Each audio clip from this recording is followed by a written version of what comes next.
le fond du problème reste le même. C'est-à-dire quoi? C'est-à-dire que nous étions là pour témoigner de notre indignation, de notre colère, face au rôle malicieux que jouent les États-Unis d'Amérique par rapport à la situation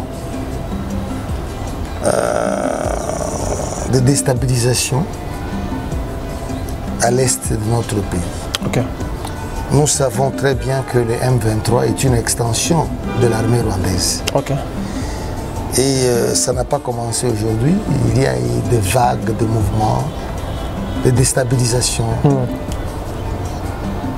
Et aujourd'hui, nous faisons face à l'armée rwandaise, à l'armée ougandaise, à travers le M23.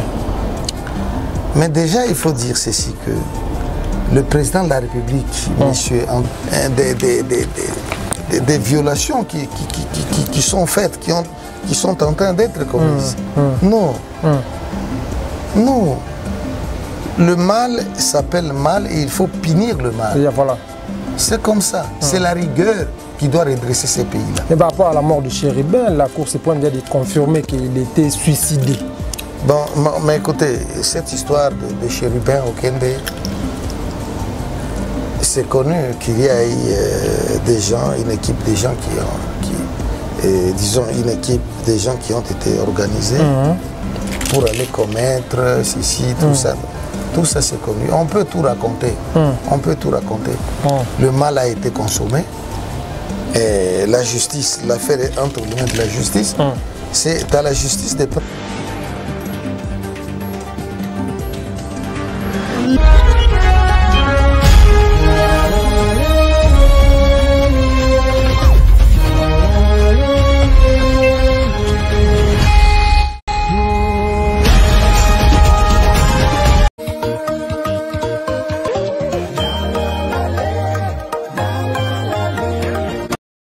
France Télévisions,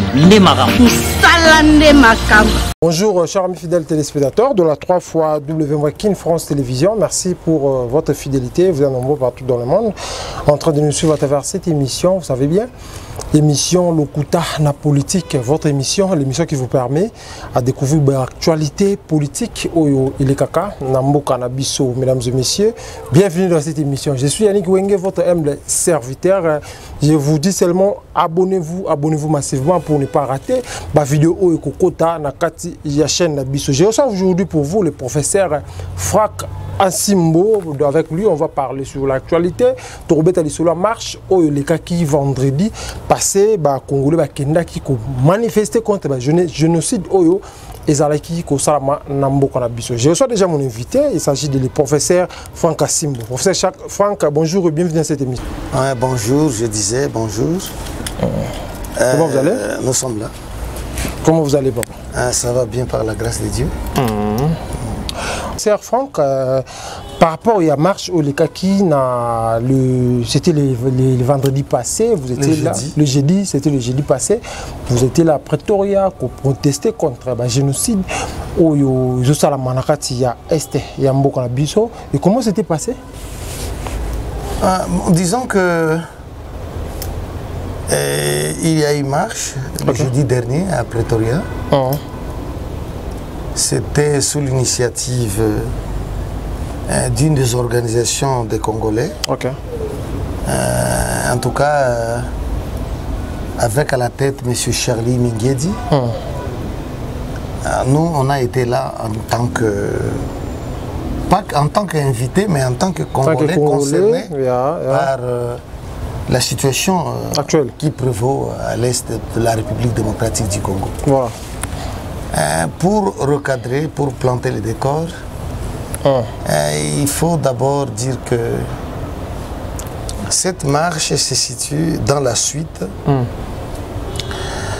d'une série de protestations qui ont eu lieu à travers le monde, dans les différentes ambassades, à commencer par la marche des Congolais à Kinshasa. À Kinshasa, avec les sit-ins qui a eu lieu devant l'ambassade des États-Unis d'Amérique à Kinshasa.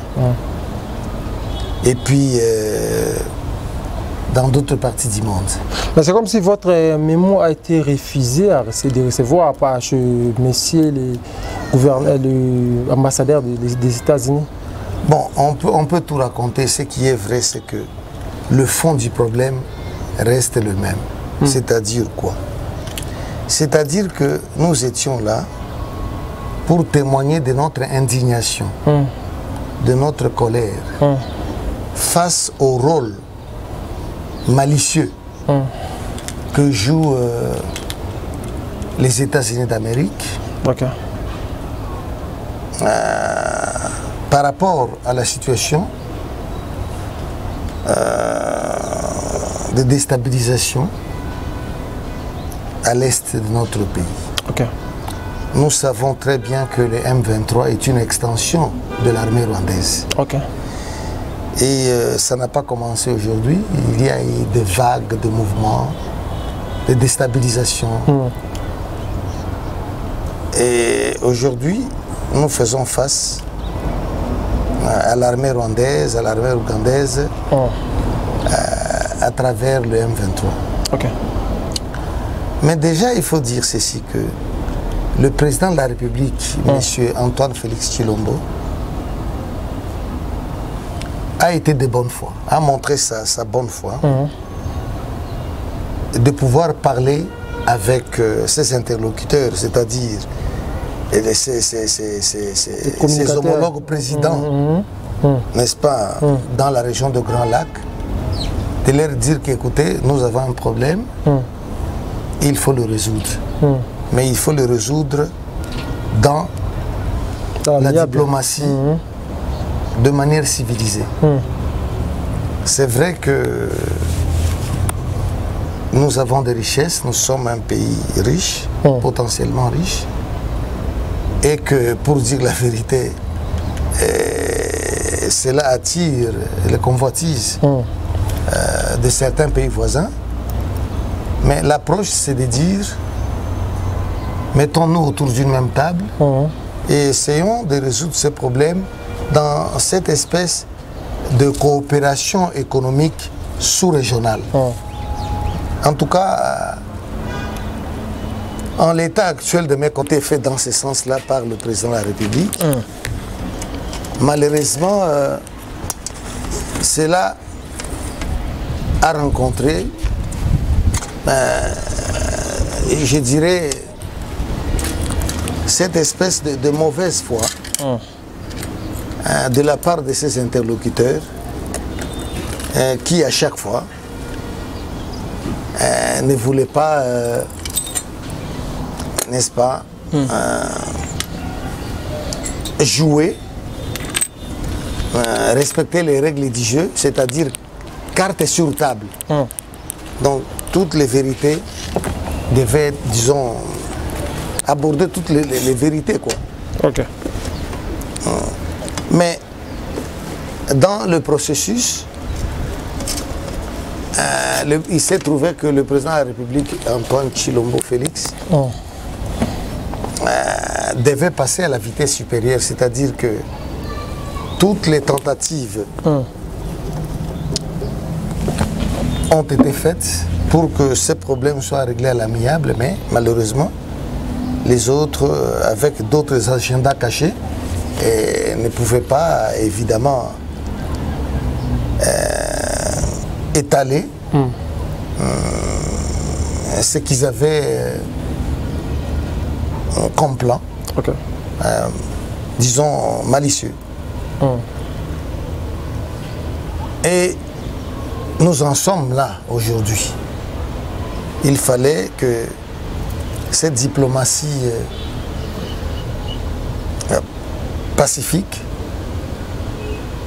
puisse bifurquer et prendre une autre direction. C'est-à-dire que, bon, écoutez, il faut résoudre un problème de violence par des actes de violence. Bon, écoutez, c'est vrai que le président de la République a fait des déclarations quelquefois tapageuses, audacieuses, dans le sens de dire que, bon, à la moindre escarmouche, à la moindre attaque de la part de nos pays voisins, notre réaction serait, en tout cas, de répliquer du tic au tac. Bon, écoutez, la politique a son jargon, son langage. La diplomatie aussi a son langage. Donc, au jour d'aujourd'hui, en tout cas même au niveau de Monsieur Tout-le-Monde, de l'homme de la rue, chacun est informé que le président Fachi de la République était de mauvaise foi. Et était, disons, il était de bonne foi. Mais que c'est plutôt ses homologues présidents qui étaient de mauvaise foi. Et qu'au niveau où nous en sommes, il faut en tout cas finir et résoudre ces problèmes, non plus par la négociation, non plus par le dialogue, mais plutôt par cette espèce de bras de fer, une espèce de guerre d'usure où les forces des uns et des autres vont s'épuiser. Ça relève un peu de la logique de la mathématique infinitésimale de Jean-Jacques Rousseau. C'est-à-dire que il y aura confrontation entre des forces. Ceux qui vont survivre, vont survivre, et puis il y aura un nouvel ordre politique, économique, social. Voilà. C'est dans cette logique-là. Mais vous savez, il y a aussi un ex-premier ministre anglais, Churchill, qui disait que si vous cherchez la paix par la négociation, ce n'est pas la paix que vous aurez, c'est l'humiliation. Donc, cela a été prouvé. Le Rwanda est un petit pays, avec une superficie d'environ 26 000 km². Le Burundi a 28 000 km². L'Ouganda a 243 410 km². Si ma mémoire est encore fraîche, parce que nous avons donné cours de géographie dans les classes terminales à Kinshasa, Monseigneur Moké. Je ferme les parenthèses. Donc, un petit pays comme le Rwanda, pour ne citer que le Rwanda, ne peut pas, en tout cas, nous humilier jusqu'à ce niveau. Il y a eu des guerres, et puis bon, voilà, on a dit qu'il fallait résoudre nos problèmes à l'amiable, mais le président Félix était de bonne foi, il a essayé, mais ça n'a pas marché. Mais qu'est-ce qu'il fallait faire? Il fallait passer au bras de fer. Maintenant, vous les Congolais, vous voulez la guerre ou la paix? Non, mais écoutez, ce n'est pas que nous, les Congolais, ça c'est pour parler un langage de la rue. Nous voulons la confrontation. Ça n'est trop avec les humiliations, les guerres, les pillages, ainsi de suite. Et puis, comme je l'ai dit, c'est les Rwandais. Oui, le Rwanda est responsable de tout ça. Mais derrière les Rwandais, il y a les États-Unis qui tirent les ficelles. Vous comprenez? Qui tirent les ficelles. Mais nous n'allons pas prendre l'approche, le langage de la lâcheté pour dire écoutez, ce n'est pas les Rwandais, c'est plutôt les États-Unis. Nous n'allons pas dire ça. Ça serait prendre un itinéraire de fuite par rapport aux responsabilités à prendre. Vous comprenez? C'est comme nous sommes ici, vous avez votre parcelle, il y a un voisin qui va, n'est-ce pas, escalader les murs et vous agresser, qui vous viole vos filles, qui violente votre femme, qui vous pile, et puis vous allez dire que non, ce n'est pas lui, il est plutôt envoyé par tel autre. Non, non, non. Nous allons en finir avec les Rwandais. Il faut qu'il y ait une confrontation. C'est au bout de cette confrontation, c'est seulement au bout de cette confrontation que viendra une paix durable, une paix solide. Il n'y a pas de formule, mes chers amis. Il n'y a pas de formule. Nous n'allons pas résoudre les problèmes de l'Est du Congo avec des négociations, avec de dialogue. Non. Mais le professeur... Il faut une confrontation au bout de laquelle, une confrontation armée, une confrontation de n'importe quelle sorte, au bout de laquelle viendra cette libération. Derrière cette histoire, il y a des Congolais, là, comme de Nanga, Wilingoma. Non, ça c'est juste, disons, une excuse, un alibi. Vous comprenez? C'est juste une excuse pour dire que non, ce n'est pas. Il y a eu des contradictions après contradiction après contradiction. Il y a son Excellence, Monsieur le Président Paul Kagame, rappelez-vous, il disait que, mais écoutez, le M23, ce n'était pas son affaire, c'était une affaire de Congolais. Mais après, on va dire que, moi, écoutez, c'est vrai, quelque part, nous avons trouvé, ce n'est pas nous qui avons créé cette guerre, mais quelque part, dans le courant du temps, nous avons pris parti, nous avons fait partie de cette guerre-là, ainsi de suite. Il a reconnu. Il n'est pas plus loin que 2 semaines. Monsieur Kagame a reconnu. Donc vous comprenez, il ne faut pas dire aujourd'hui ceci, demain vous dites autre chose, ainsi de suite. C'est pas comme ça, la vérité est là. Le Rwanda est un petit pays sans ressources. Vous comprenez? Nous avons des ressources, nous sommes un grand pays, mais ce qui nous manque aussi, c'est qu'il faut dire la vérité, c'est l'organisation. Et là encore, il faut encore dire que même cette organisation qui nous fait défaut, c'est aussi un problème qui relève, disons, une part de responsabilité peut être rejetée au niveau de la communauté internationale. Ce sont ces puissances internationales, et avec la complicité de nos pays voisins, qui organisent aussi cette désorganisation chez nous. Mais notre responsabilité aussi, c'est que nous, en tant que Congolais, en tant que gouvernement, il faut avoir une approche rigide. Ce n'est pas le laxisme, ce n'est pas la convivialité. Il faut punir ceux qui sont coupables, ceux qui ont été attrapés en flagrant délit par rapport n'est-ce pas, aux lois de la République. Ceux qui volent, il faut les mettre au cachot, récupérer ce qui a été volé, ainsi de suite. Je n'ai pas froid aux yeux, je donne un cas flagrant.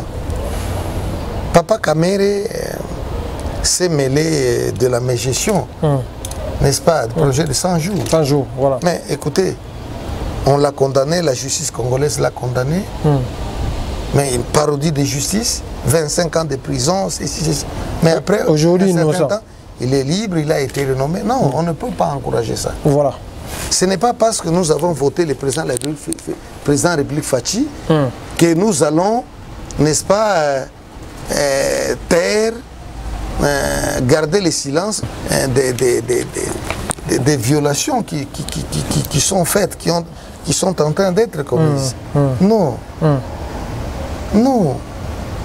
Le mal s'appelle mal et il faut punir le mal. C'est comme ça. C'est la rigueur qui doit redresser ces pays-là. Et par rapport à la mort de Chérubin, la Cour suprême vient de confirmer qu'il était suicidé. Bon, mais écoutez, cette histoire de Chérubin au Kende, c'est connu qu'il y a eu des gens, une équipe des gens disons une équipe des gens qui ont été organisés pour aller commettre ceci, tout ça. Tout ça c'est connu. On peut tout raconter. On peut tout raconter. Le mal a été consommé. Et la justice, l'affaire est entre les mains de la justice. C'est à la justice de prendre son cours. Et de prendre des décisions, n'est-ce pas, conséquentes. Mais là, ça me permet de répondre sur le dossier précédent pour dire que nous devons être sérieux. Un pays qui marche sans justice, vous comprenez, punitive, n'est pas un pays. C'est la justice qui redresse un pays. Il faut la justice. La justice, c'est l'indépendant au Congo. Comme, la justice n'est pas une juridiction indépendante, proprement parler, dans le contexte socio-politique actuel. Mais il y a encore un travail à faire. Mais on ne peut pas demander au président de la République de nous donner une justice tout de suite. Tout ça, vous comprenez, est impeccable. Vous comprenez. Mais ce dont nous avons besoin, c'est une justice, une institution qui soit à la hauteur de résoudre les problèmes que nous avons au Congo. Voilà. C'est-à-dire qu'il faut, même les juges eux-mêmes là qui sont corrompus, il faut les identifier et les mettre hors d'état de nuit. C'est ça la vérité. Voilà. Par-delà toute considération tribale, par-delà toute considération régionale, il faut une justice équitable, une justice, n'est-ce pas, punitive. Voilà. Merci beaucoup, professeur. Pour finir, aujourd'hui, déjà 15 millions de morts, mais c'est comme s'il y a rien du tout. Nous allons normal, mais il y a des Congolais qui meurent là-bas, à l'est du pays. Pour finir, quel mot par rapport à gens qui meurent à l'est? Vous comprenez. Chacun est au courant de l'agression rwandaise, de l'agression ougandaise au Congo, des forces, n'est-ce pas, militaires du M23. Voilà. Le M23 qui est une extension de l'armée rwandaise. Chacun est au courant de ça. Il n'y a plus, nous n'avons plus le temps de tergiverser. Il faut appeler chien, chien, chat, chat. Nous sommes agressés et qu'il y a... On peut donner les statistiques, 10 millions, 15 millions, tout ça c'est bien. Mais le problème c'est comment nous y prendre, comment mettre fin à cette agression. Voilà. La réponse est claire. Il faut une confrontation militaire, il faut une confrontation de toutes sortes pour que, au bout de cette confrontation, qu'il y ait une paix durable. Que le Congo soit rasé, tant mieux. Tant mieux pour nos adversaires, pour nos ennemis. Mais sera tant pis pour nous. Tant pis pour nous. Que les Rwandais soient rasés, tant mieux pour les Congolais, tant pis pour les Rwandais. Pour les Rwandais. Parce que jusque-là, il lui a été donné, disons, le temps a été donné à nos agresseurs de se raviser, de prendre d'autres approches pour accéder à la paix, à une paix durable. Mais à chaque fois, ce sont toujours des subterfuges, de la malice. Il faut une confrontation ouverte, en tout cas, tous azimuts. Donc, dans toutes les directions. Donc, nous sommes là, je crois que il n'y a pas deux voies. Il n'y a pas de solution. C'est la confrontation. Et nous devons nous mettre derrière notre président de la République qui essaie de conjuguer des efforts à gauche et à droite pour essayer de ramener, je crois, une bonne solution. Disons, des partenaires valables qui vont prendre, n'est-ce pas, position en notre faveur. Voilà. Voilà, merci beaucoup. Un mot pour finir. La guerre est là. La confrontation est là. Mais prenons courage. Prenons courage. Unissons-nous sur un même front commun de combat derrière le président de la République. Oublions nos petites divisions internes. Les jours heureux viennent. Prenons courage. Prenons courage. La victoire est certaine. Il n'y a pas de bonheur sans épine. Le Congo sera un paradis au centre de l'Afrique. Merci. Merci beaucoup. Merci beaucoup, mesdames, mesdemoiselles et messieurs. Nous sommes arrivés à la fin de cette émission. C'était pour moi un grand plaisir de recevoir pour vous le professeur Franck à Simbo, ici en Afrique du Sud, précisément à Johannesburg. Mesdames, Mesdemoiselles et Messieurs, merci pour votre fidélité. Vous avez tellement belé qu'au Talabiso, vous étiez aux États-Unis, en France, vous avez à Kinshasa, Johannesburg. Vous avez suivi votre émission. Abonnez-vous massivement pour ne pas rater les vidéos en exclusivité sur notre chaîne Kin France Télévision. D'ici là, portez-vous bien avec l'espoir de vous retrouver au prochain numéro. Ciao. Merci. Merci.